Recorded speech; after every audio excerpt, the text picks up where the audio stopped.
안녕하십니까. 자유시민연합 회원님들과 이래 만나게 되어서 반갑습니다. 이 자리를 마련해 주신 최태열 대표님께도 감사드립니다. 저는 부산진구을 국회의원 선거구에 출마하게 된 예비후보자 황규필입니다. 저희 캐치프레이즈는 두 가지입니다. 첫째, 정당 국회 행정구 경험 30년과 둘째, 부산진구 토박이입니다. 저는 부산진구 양정동에서 태어나 부산진구에 있는 학교인 계금동의 주례초등학교, 보암동의 서면중학교, 전포동의 부산동고등학교를 졸업하였습니다. 그래서 누구보다도 이 지역을 잘 알고 이 지역에 대해서 애정을 많이 갖고 있는 사람입니다. 그리고 저는 고려대학교 정치외교학과를 졸업하고 1994년도에 국민의힘 전신인 민주자유당 공채로 당뇨 생활을 시작하여 30년 동안 다양한 경험을 갖추며 전문성을 갖추었습니다. 30년 동안 저는 중앙당에서 주로 생활하면서 총무국장, 조직국장, 원내행정국장을 경험하며 당의 운영과 선거 승리에 일조하였으며 국회 부의장 정무비서관으로 일을 하며 국회의 운영에도 관여하였습니다. 그리고 여당일 때는 행정부에 파견 나가서 산업통상자원부 장관정책보좌관을 역임하며 행정부의 경험도 갖추었습니다. 이러한 30년 동안의 경험을 바탕으로 자유민주주의를 지키고 부산진구을의 발전을 이루고자 선거 예비후보로 등록하고 선거를 준비하고 있습니다. 저는 누구보다 국회를 잘 아는 인물입니다. 지난 2016년 20대 국회의원 선거 이후에 전반기 국회 때 제가 원내 행정국장으로 2년을 근무하면서 원내대표 3분을 모셨습니다. 처음 모신 분은 정진석 원내대표였으며 두 번째는 정우택 원내대표, 그리고 세 번째 김성태 원내대표, 이런 3분의 원내대표를 모시며 원내 전략을 수립하고 국회 운영을 지원하였으며 입법 활동과 그리고 예산 편성 활동 그리고 국정감사를 지원하면서 국회가 어떻게 돌아가는지를 또 배우고 익혔습니다. 제가 모셨던 두 분의 전신석 원내대표, 정우택 원내대표는 당의 원로로서 한 분은 직전에 국회 부의장을 역임했으며 그리고 비대위원장도 하셨습니다. 지금 국회 부의장으로는 정우택 국회 부의장이신데 이분도 제가 원내대표로 원내행정국장이면서 모신 바가 있습니다. 이런 훌륭하신 분들을 모시면서 그분들의 정치 이념과 어떤 그 생각을 가지고 국회를 이끌어 가시는지 옆에서 직접 보고 배웠습니다. 그리고 경제에 대해서도 제가 다른 분보다 많이 경험했다고 이야기를 할 수 있습니다. 제가 당에서 산업통상자원위원회 수석 전문위원을 맡아 산자부의 일과 중소기업부의 일을 맡아서 지원을 하였으며 농림축산식품해양수산위원회 수석 전문위원으로 일을 하면서 해양수산업과 관련해 중요한 일을 맡아서 지원을 하면서 해양 관련 그리고 물류 관련된 일을 하는 데 있어서 제가 부산의 발전을 이루는 데 도움을 줄 수 있는 농림축산해양수산부의 일을 수석 전문위원으로서 일을 하면서 전문성을 키웠다고 하겠습니다. 저는 30년 당뇨 생활 동안 15년의 야당 생활과 15년의 여당 생활을 하면서 우리 국민의힘과 운명을 같이 해왔습니다.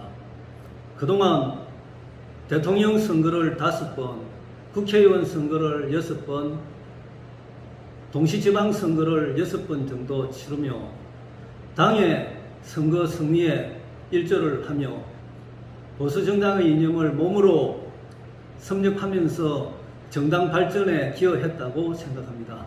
이번 윤석열 정부가 들었으면서 우리가 행정권은 가지고 윤석열 정부가 일을 하고 있지만 지금 현재 국회가 민주당 170석 다수당을 차지하고 있기 때문에 우리가 하고자 하는 개혁 입법인 노동입법, 연금입법, 그리고 교육입법 등 이 하고자 하는 일을 하지 못하고 있습니다.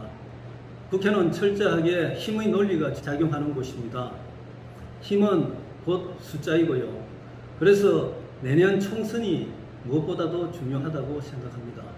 내년 총선에서 우리가 제1당이 되어서 국회의장을 우리가 가져와야만 국회의장이 인사권과 그리고 국회 운영을 책임지고 하는 사람이기 때문에 내년 총선에서 제1당이 되어야만 국회의장을 우리가 가져올 수 있습니다.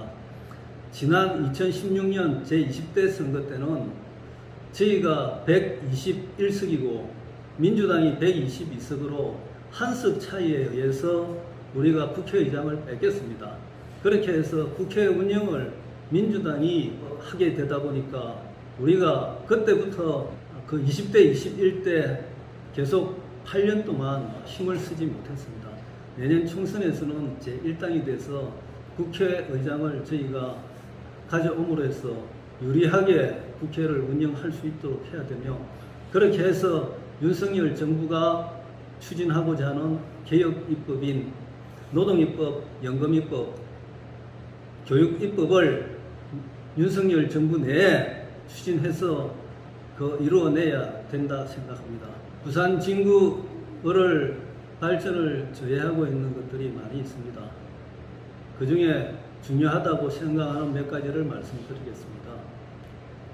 첫째, 오랫동안 주민들의 수건 사업이었던 범청동 철도 기지를 이전하고자 합니다. 2026년도에 이전 계획은 잡혀 있지만 언제 실제적으로 이전이 될지는 아직 미지수입니다.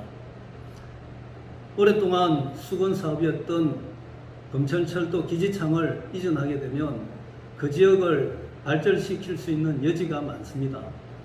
거기에 공원이라든가 항로화 산업 등 벤처 산업을 유치하거나 의료 산업 등을 유치해서 그 지역을 발전시킬 수 있고요. 그리고 그 범천 지역에 중학교가 없어서 멀리 학교 다니는 그런 어려움을 중학생들이 겪고 있습니다. 그 지역의 중학교의 설립을 추진하겠습니다. 두 번째, 우리 주민들의 생활터전이며 부산 경제의 중심인 서면 상권을 활성화시키겠습니다. 그중 핵심으로 의료 관광산업을 육성하겠습니다. 서면 상권은 우리나라의 100대 상권 중에서 6대 상권에 해당되는 곳입니다. 월 매출 1,740억 원으로 6번째 매출을 올리고 있고요. 그리고 하루 유동인구가 47만 명 정도로 많은 사람들이 이동을 하고 있습니다. 우리나라에서 그 유동인구로는 3대 지역으로 불리는 곳입니다. 부산의 인구 구조는 인청은 많아지고 젊은 층이 줄어드는 추세에 있습니다. 330만 명의 인구가 깨졌다는 이야기들이 나오고 있습니다. 이런 부산을 살리자면 무엇보다도 일자리를 창출해야 됩니다. 부산 진구에서도 사람이 유출되는 것을 막기 위해서는 부산 진구의 상권을 발전시킬 필요가 있고 그 중에 서면 상권은 부산의 중심 상권으로서 그 관광산업과 의료산업 등 그리고 점포동 카페 거리가 또 유명합니다. 이 점포동 카페 거리를 잘 살려서 관광산업으로서의 역할도 할 수 있도록 키우고자 합니다. 셋째, 부전천과 동천을 생태하천으로 개발하여 주민들의 삶의 질을 높이고자 합니다. 서울에는 청계천을 복원하여 사람들이 많이 찾고 생활하면서 맑은 물을 보고 깨끗한 하천을 경험하면서 살 수 있게끔 만들었습니다. 대전이라든가 어느 지역을 가도 지역의 중심을 흐르는 생태 하천이 있어서 사람들이 생태 하천을 즐기고 생활을 하고 있습니다.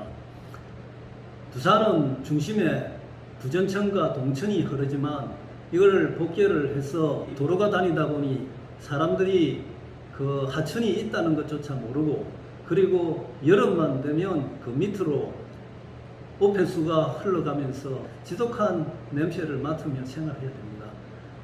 이것을 생태하천으로 개발을 한다고 하고 관광자원으로 활용할 수만 있다면 부산의 시민들에게도 큰 도움이 될 수 있으리라 생각을 하고 있습니다. 네 번째, 지역민들이 많이 찾는 계금동의 계금골목시장, 전포동의 놀이터시장, 음천동의 중앙시장 등 전통시장을 활성화시키겠습니다. 지역 주민들이 멀리 가지 않고 가까운 곳에서 저렴하고 좋은 물품을 살 수 있도록 개발하여 주민 생활 편의를 높이면서 그 지역에 장사하시는 상인들이 좀 더 수입을 많이 가지고 오면서 주민들과 생활할 수 있도록 활성화시켜 나가겠습니다. 다섯 번째, 우리 지역의 노후한 주택들을 재개발, 재건축하여 부산 진구가 명실공히 부산의 중심이 될 수 있도록 추진하겠습니다. 재개발, 재건축을 위한 규제를 낮춰서 재개발, 재건축이 제대로 실현될 수 있도록 노력하겠습니다. 여섯 번째, 우리 지역에 있는 분들께서 다른 지역으로 나갔다가 돌아오는데 수월하게 다닐 수 있도록 수정터널과 백양터널에 대한 통행료의 면제를 추진하겠습니다. 우리 지역 사람들이 수정터널을 통해서 동구로 넘어간다든가 백양터널을 통해서 저 북부 쪽으로 나갔다 올 때 매번 통행료를 지불하면서 다니다 보니 많은 불편을 겪고 있습니다. 그런 불편과 그 지출을 없앨 수 있도록 노력하고자 합니다. 더 많은 공약들이 있을 수 있지만 제가 추진하고자 하는 공약 중에서 중요한 공약 6가지를 말씀드렸습니다. 공약이 실현될 수 있도록 제가 국회의원이 된다면 그 기간 동안에 책임지고 이루어내도록 노력하겠습니다. 안녕하십니까. 저는 자유시민연합이라는 시민단체 대표를 맡고 있는 최태열입니다. 오늘은 국민의힘 부산진 을구에 예비 후보로 등록하신 황규필 후보님과 인터뷰를 하러 나와 있습니다. 그럼 질문을 드리도록 하겠습니다. 자, 첫째 질문입니다. 부산진 을구는 이현성 의원이 현재 3선을 하고 있는 지역입니다.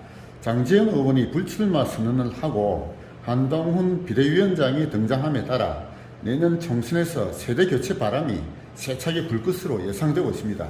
그러나 한편으로 지역 정치권에서 기반을 갖춘 역량이 있는 정치인이 계속 의회로 진입하여야 윤석열 정권의 성공을 뒷받침할 수 있는 안정감 있는 의회 권력을 형성할 수 있을 것이라는 지적도 있습니다. 이에 대한 후보님의 의견은 어떠하신지요? 예, 내년 총선은 어느 때보다도 중요합니다. 내년 총선에 이기고자 하면 우리 국민의힘 당이 새로운 인물을 많이 공천해야 되는 것은 제일 중요한 일이라고 생각합니다. 인적 쇄신을 하는 모습을 국민들한테도 보이면서 가야 국민들이 이 당에 대한 지지를 하게 될 것이고요. 그런 인적 쇄신 개혁을 통해서 특히 부산에서부터 그런 바람이 일어나야 서울, 경기 지역으로 올라갈 수 있다고 생각합니다. 그런 측면에서 이 지역에 삼선 의원이 전 이현성 의원도 일단 오랫동안 지역에 열심히 하셨긴 하지만 새로운 인물에게 기회를 주는 것도 의미가 있지 않나 생각을 하고 있습니다. 그런 의미에서 저 황교필은 이 지역에 오랫동안 그 지역을 위한 고민을 해왔고 이 지역 토박이로서 누구보다 지역 발전을 이루고자 하는 마음이 많습니다. 그런 차원에서 황교필을 지지하고 밀어주시기를 부탁드리겠습니다. 예, 다음 질문 드리겠습니다. 후보님은 1994년 국민의힘 전신인 민주자유당 공채로 사무처 생활을 시작한 후 30년간 우파 정당을 지켜왔습니다. 지난 2020년 21대 총선에서 부산진 을에서 이현성 후보에게 패배하여 공천에서 탈락하였고 지난 지방선거에서는 부산진 구청장에 도전하였으나 역시 공천에서 탈락하였습니다. 내년에 있을 22대 총선에서는 반드시 공천을 받아야 할 것이라는 비장한 각오가 있으실 것인데 후보님이 다른 후보들에 비하여 특별히 가지고 있다고 볼 강점은 어떠한 점들이 있을까요? 예, 저는 당내 경선에 3번 도전해서 공천을 못 받았습니다. 2018년 부산진 구청장 선거에 도전해서 단수 추천을 하는 바람에 경선조차 못했고요. 2020년 국회의원 선거 때는 이현성 의원과 전직 이승권 국회의원 저 3자 경선을 하여 제가 32.1%를 얻어서 2등을 하여 아깝게 공천을 못 받았습니다. 그리고 작년 제8대 동시지방선거에서는 5명이 공천 신청을 하여 예비경선, 본경선을 가는 치열한 경선에서 제가 본경선까지 진출해서 그때도 2등을 하는 바람에 아깝게 공천을 못 받아 지역의 발전과 변화에 기여하고자 하는 그런 뜻을 이루지를 못했습니다.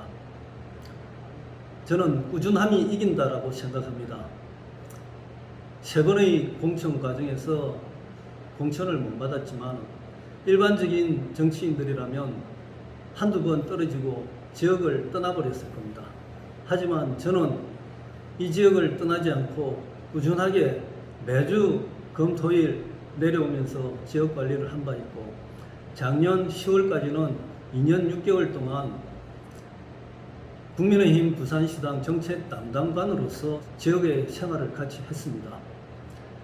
그런 저를 보고 지역민들께서는 이제 황교필이가 열심히 지역을 관리하고 그동안 고생을 많이 했으니까 이제는 뭐 지역 발전을 위해서 이제 공천을 받아 이제 제도권으로 들어가 일을 해야 되지 않겠냐라고 하는 격려의 말씀을 주시는 분들이 많이 있습니다. 그런 분들의 기대를 이제는 현실화시켜서 지역 발전을 위해서 노력할 수 있는 기회를 가졌으면 하는 것이 저의 바람입니다. 다음 질문 드리겠습니다. 국회의원은 지역구 주민의 이익을 대변하기는 하나 그보다는 국민 전체의 이익을 대변하여야 하는 역할이 보다 강조되어야 할 것입니다. 현재 대한민국 정치 상황에서 국민 전체 이익을 대변하는 국회의원으로서 달성하여야 할 목표는 무엇이어야 되겠습니까? 예, 국회의원은 2가지 역할을 한 것입니다. 지역구 국회의원으로서 지역의 이익을 챙기는 것이 첫 번째이기도 하지만 국가의 일을 하는 국회의원으로서 국가 전체의 일을, 국가의 이익을 또 챙겨야 되는 위치에 있습니다.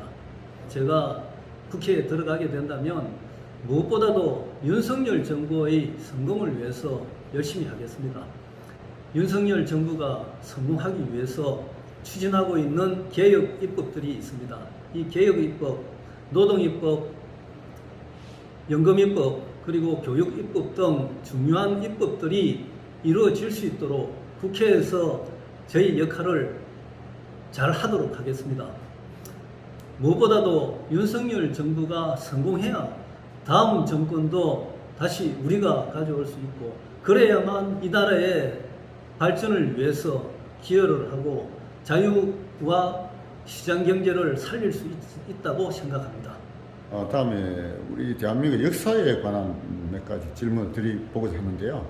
대한민국의 건국이 1919년 상해 임시정부에서 비롯되었다라고 하는 설이 있고 또 한편 1948년 대한민국 정부 수립을 건국으로 보아야 한다는 설이 있습니다. 그에 대한 후보님의 견해를 부탁드리겠습니다. 대한민국의 건국이 상해 임시정부에서 비롯되었다라고 헌법에서도 이야기를 하고 있습니다. 하지만 현실적으로 봐서는 48년 대한민국 수립이 건국이 되어야 되지 않나라는 또 생각을 가지고 있습니다. 그렇기 때문에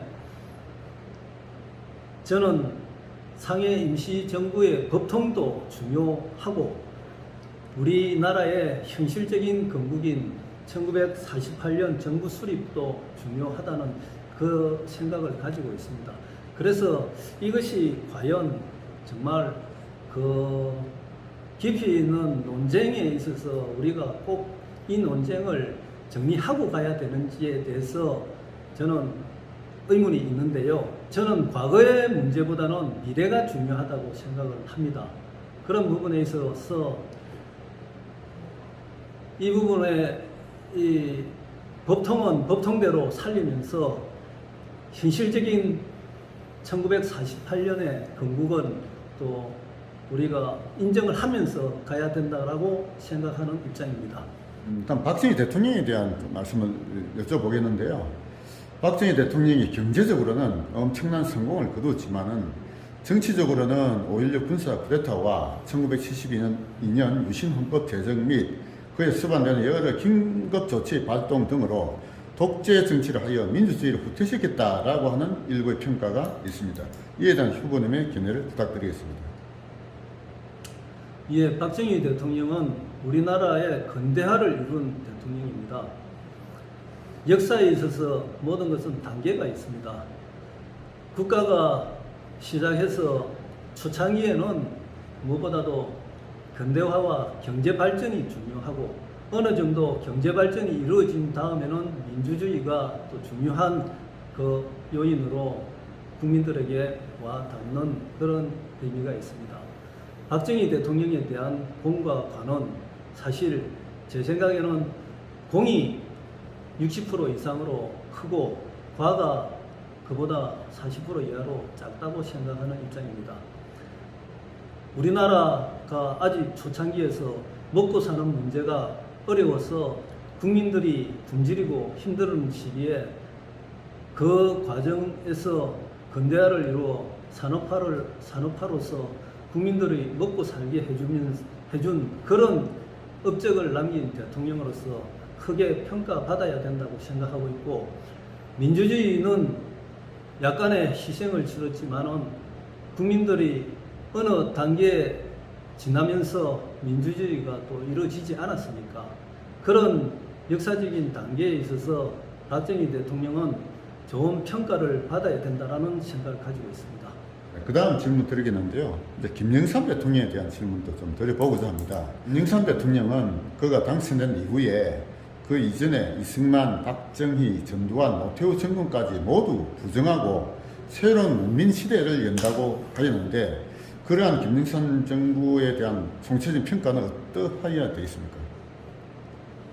예, 김영삼 대통령은 역사 바로 세우기를 하면서 과거의 역사를 새롭게 정립을 하신 분입니다. 사실 과거의 정부는 군사 독재 정부이지 않았겠습니까? 그런 측면에서 김영삼 대통령이 하나회를 척결하고 군이 정치에 관여하지 못하는 문화를 만들었다는 측면에서 큰 업적을 남긴 대통령이십니다. 그리고 일본이나 다른 나라에서도 하지 못하는 금융실명제를 과감하게 도입해서 우리나라의 지하경제라든가 검은 돈이 경제에서 사라지게 만드는데 큰 역할을 하였습니다. 그렇기 때문에 이 정치, 경제, 관료가 좀 더 투명하고 깨끗한 분야가 되었고, 그러면서 우리나라가 정치, 경제 발전이 이루어지기 시작했다고 생각을 하고 있습니다.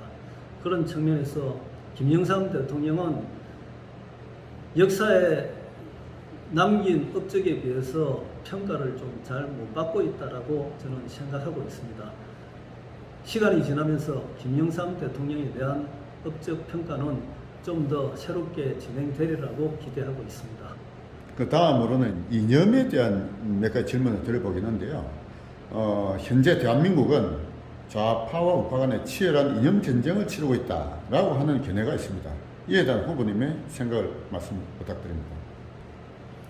예, 지금 현재 대한민국은 386 운동권 출신들과 그리고 종북 주사파들이 정치권에 많이 들어와 있습니다. 특히 민주당에 박근혜 대통령 탄핵을 거치면서 정치인의 자질이 안 되는 사람들이 많이 정치권에 들어왔고, 그 중에 또 종북 주사파 출신들이 정치권에 많이 들어와 있다고 생각을 하고 있습니다.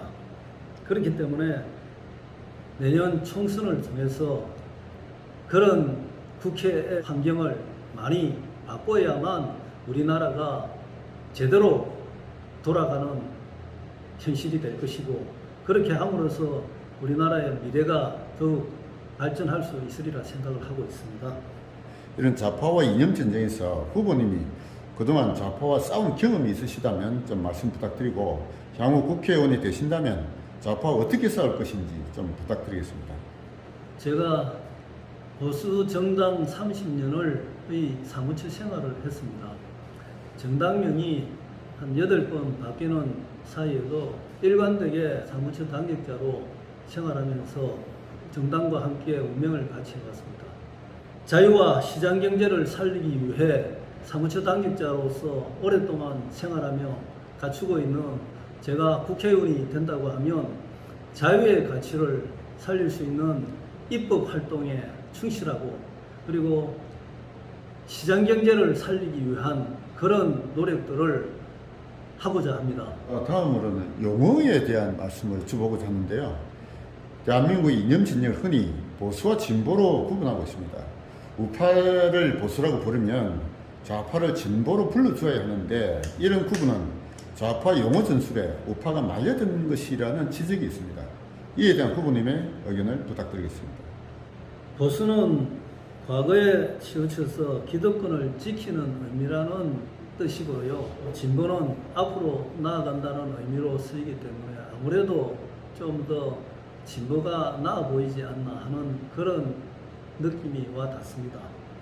하지만 보수는 지켜야 될 가치, 자유라든가 시장경제 이념, 이런 것들의 가치를 중시하고 이거를 지켜나간다는 의미이기 때문에 보수가 나쁜 의미가 아닌데도 불구하고 그런 의미로 받아들이긴 합니다. 보수라는 의미를 시민들에게 잘 이해시키고 알려나가는 것도 중요하지 않나 생각을 하고 있습니다.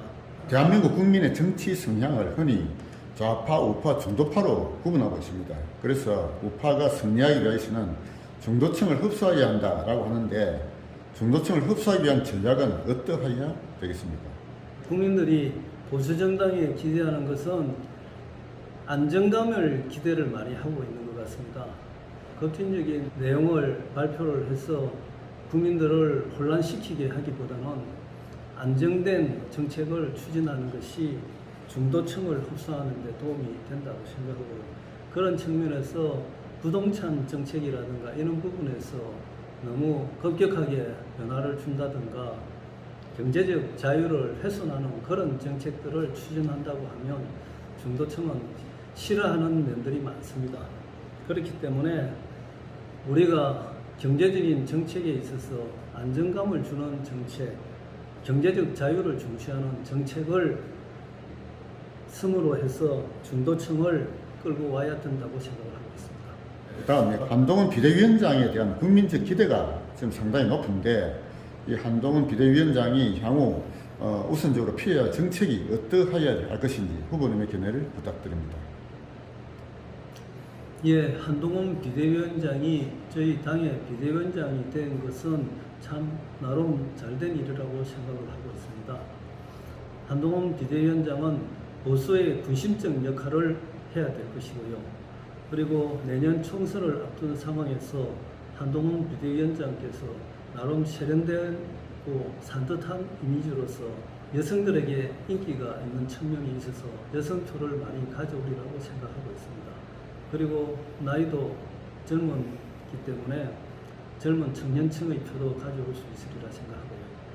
그래서 한동훈 비대위원장이 내년 총선을 이기기 위한 큰 역할을 해주시리라 기대를 하고 있고, 우리 당은 과거에 분열로 망했습니다. 그래서 분열하지 않게 달장을 추출해서 화합과 소통하는 정당으로서 이끌어가면서 당의 승리를 이뤄내 주시기를 바라고, 그리고 한편으로 이번에 취임을 하면서 선당 후사보다는 선민 후사를 하겠다는 말씀을 하셨습니다. 그래서 민심을 잘 읽겠다는 뜻으로 해석이 되는데요. 그런 민심을 잘 살펴서 윤석열 대통령께도 전달을 하면서 선소리와 공헌도 할 수 있는 그런 역할을 하리라 생각을 하고 있습니다. 한동훈 비대위원장 체제가 순항해서 내년 총선 승리를 이끌어내기를 기대합니다. 마지막 질문을 드리겠는데요. 이번 예비 후보 등록을 결심하게 된 각오의 말씀 한번 다시 말씀 부탁드리고요. 만약에 공천에서 탈락될 경우 공천된 후보의 당선을 위하여 적극적으로 협조하실 것인지 그 말씀도 부탁드리겠습니다. 제가 고려대학교 정예과를 졸업하고 민주자유당 정당의 사무처 당직자 생활을 시작할 때부터 국민들을 위하는 선출직에 나가겠다는 꿈을 키워왔습니다. 이제 제가 당내 경선에 다시 예비 후보로 등록하고 선거 경선에 참여하게 되었습니다. 이번이 좋은 기회라고 생각하고 이번 기회를 살려서 내년에 제도권에 들어가도록 힘써 노력하겠습니다. 만약 공천을 못 받는다 하더라도 제가 사무처 당직자로서 우리 당의 후보를 지지하는 것은 당연한 일입니다. 내년 총선 승리를 위해서 국민의힘이 제1당이 되는 그런 역할을 하는 데 있어서 제가 큰 밑거름이 되도록 하겠습니다.